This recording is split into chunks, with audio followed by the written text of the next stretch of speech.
अब उसके बाद हम बात करते हैं फ्लैग्स। फ्लैग्स क्या होते हैं?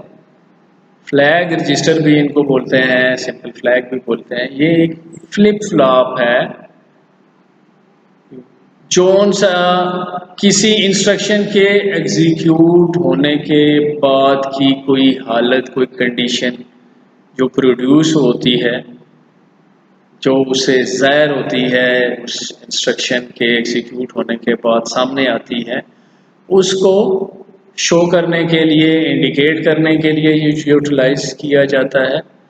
या किसी इंस्ट्रक्शन के किसी ऑपरेशन को कंट्रोल करने के लिए एग्जीक्यूशन यूनिट के हम इसको यूटिलाइज कर सकते हैं। इस लिहाज से इसकी दो टाइप्स हैं, एक को हम कंडीशनल फ्लैग बोलते हैं, एक को हम कंट्रोल फ्लैग। वो फ्लैग जो किसी कंडीशन को इंडिकेट करें या शो करें वो कंडीशनल फ्लैग्स कहलाते हैं। और जो किसी सर्टन ऑपरेशन जो उनसा एग्जीक्यूशन यूनिट का उसको कंट्रोल करने के लिए यूज हो, उनको हम कंट्रोल फ्लैग कहते हैं। अब हम बात करते हैं कंडीशनल फ्लैग्स की। तो उसमें जो हमारे पास फर्स्ट फ्लैग है उसको हम CF या कैरी फ्लैग कहते हैं। ये कंडीशनल फ्लैग होता है। ये फ्लैग हमें बताता है कि क्या हमने कैरी किया इस रिजल्ट के बाद। हमने जब दो वैल्यूज़ को ऐड किया है तो उसके बाद कैरी है या नहीं है, हमने कोई वैल्यू कैरी की है, ठीक है, या नहीं की, उसको शो करने के लिए ये यूज़ होता है। और ये प्लस की मैं बात कर रहा हूँ। जब हम माइनस की बात करते हैं या सब्ट्रैक्शन की बात करते हैं तो उसमें क्या होता है कि ये शो करता है कि बारो लिया गया है, कोई वैल्यू उसमें से हमने बारो की है। बारो करने के बाद अगर तो हमने बारो की है तो वो इंडिकेट करेगा, वरना नहीं करेगा। इसी तरह एडिशन में अगर हमने कैरी किया है तो वो बताएगा, नहीं तो वो इंडिकेट नहीं करेगा। इसके बाद आता है पैरिटी फ्लैग, PF। ये भी कंडीशनल फ्लैग है। ये बताता है कि रिजल्ट की पैरिटी इवन है या ऑड है, मीन्स के नंबर ऑफ वंस जो उनसे हैं वो इवन है या ऑड है।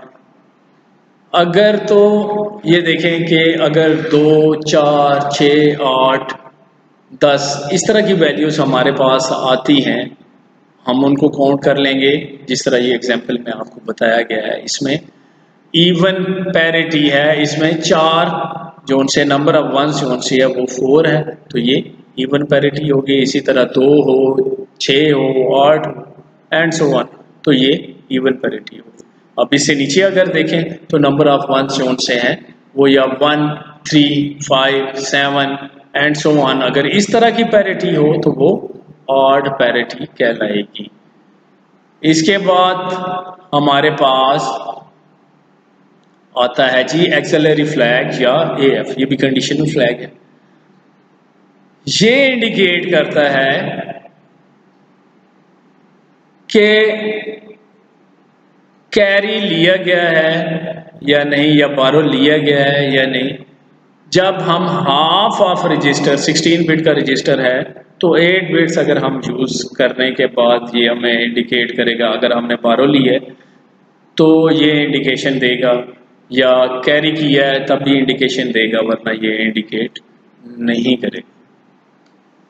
उसके बाद आ जाता है ज़ीरो फ्लैग। ये भी कंडीशनल फ्लैग है। ये इसलिए यूज़ किया जाता है, ये इसलिए इंडिकेशन देता है अगर दो वैल्यूज़ को कंपेयर करें और तमाम बिट्स जो सी है वो ज़ीरो आ जाए तो ये इंडिकेशन देगा।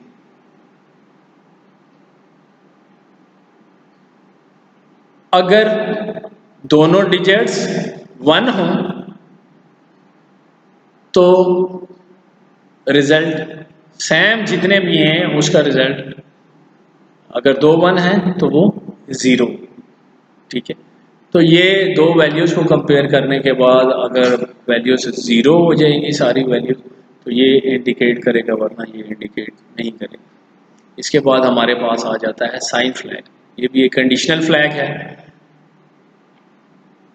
ये इंडिकेट करेगा कि रिजल्ट प्लस है या माइनस है। अगर तो प्लस है तो ये इंडिकेट नहीं करेगा, अगर माइनस होगा, माइनस में जा रहा है, तो ये इंडिकेशन देगा। उसके बाद नंबर 6 पे हमारे पास आता है ओवरफ्लो फ्लैग। ये भी कंडीशनल फ्लैग है। जब रिजल्ट बड़ा हो, जिस तरह आपको बताया था कि 16 बिट की मल्टीप्लिकेशन जब हम करेंगे, उनको आपस में ज़रब करेंगे, तो वो एक्सेलरी फ्लैग में, एक्सेलरी रजिस्टर में, एक्युमुलेटर रजिस्टर में नहीं आएगा, वो डाटा रजिस्टर में आएगा। पहली 16 बिट वो एक्युमुलेटर में आती हैं, उससे नेक्स्ट जो सी है वो उसमें आती हैं, डीएक्स में आएंगी। तो ये देखेगा कि अगर रिजल्ट की लेंथ जो सी है वो ज़्यादा होगी और किसी स्पेसिफिक रजिस्टर में वो अकोमोडेट नहीं हो रहा, तो ये इंडिकेट कर देगा कि जो सी लेंथ है इसके रिजल्ट की वो इंक्रीज हो।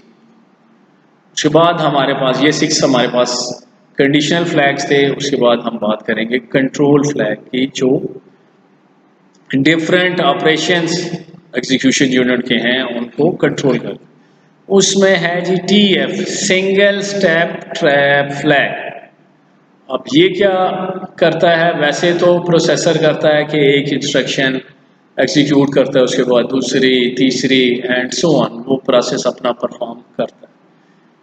जब हम सिंगल स्टेप में इसको कन्वर्ट कर देंगे माइक्रो प्रोसेसर को, तो प्रोसेसर जो सा है इसकी फ्लो ऑफ प्रोग्राम जो सा है डिबग करना और कंट्रोल करना वो रुक जाएगा, मिनिमाइज हो जाएगा। और वो क्या करेगा? नॉर्मल एग्जीक्यूशन जो सी वो कर रहा होगा वो ब्रेक हो जाएगी, और हर इंस्ट्रक्शन के बाद वो आपसे, यूज़र से कंट्रोल मांगेगा। ठीक है, अगर वो कंट्रोल आप देंगे तो वो काम करेगा, वरना वो उस स्पेसिफिक एक कंडीशन जो सी इंस्ट्रक्शन है उसके एग्जीक्यूट करने के बाद वो रुक जाएगा, और यूज़र से फर्दर जो सा है वो डिमांड करेगा कि वो क्या करता है। अगर उसको नेक्स्ट करता है तो नेक्स्ट इंस्ट्रक्शन को एग्जीक्यूट करेगा, उसके बाद फिर ये सेट किया जाता है सेट की कमांड से और क्लियर की कमांड से। इस सिंगल स्टेप ट्रैप फ्लैग को ये डिसेबल कर दिया जाता है। उसके बाद हमारे पास है IF, इंटरप्ट इनेबल फ्लैग। अगर ये फ्लैग इनेबल होगा, ये काम कर रहा होगा, तो जोन से इंटरप्ट्स आ रही हैं डिफरेंट डिवाइसेस से, वो अकोमोडेट होंगे। अगर ये फ्लैग इनेबल नहीं होगा तो वो इंटरप्ट जोन से वो अकोमोडेट नहीं होंगे। प्रोसेसर के पास जितनी भी इंटरप्ट्स आती हैं वो INTA, इंटरप्ट एक्नॉलेज के ज़रिए उनको एक्नॉलेज मिलता है। पहले INTR जो सा होते हैं, इंटरप्ट रिक्वेस्ट की पिन के ऊपर वो तमाम रिक्वेस्ट आती हैं प्रोसेसर को डिफरेंट डिवाइसेस की कि वो कम्युनिकेट करना चाहती हैं, और प्रोसेसर उसके जवाब में फिर INTA पिन के ज़रिए उनको एक्नॉलेज भेजता है। तो उसके बाद वो फिर जो सी इंटरप्ट्स हैं वो अकोमोडेट होती हैं।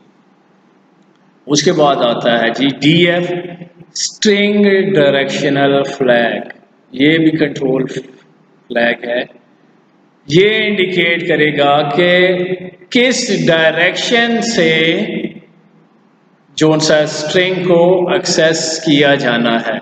ये फ्लैग हमें बताएगा कि कौन सी डायरेक्शन से स्ट्रिंग को एक्सेस करेंगे।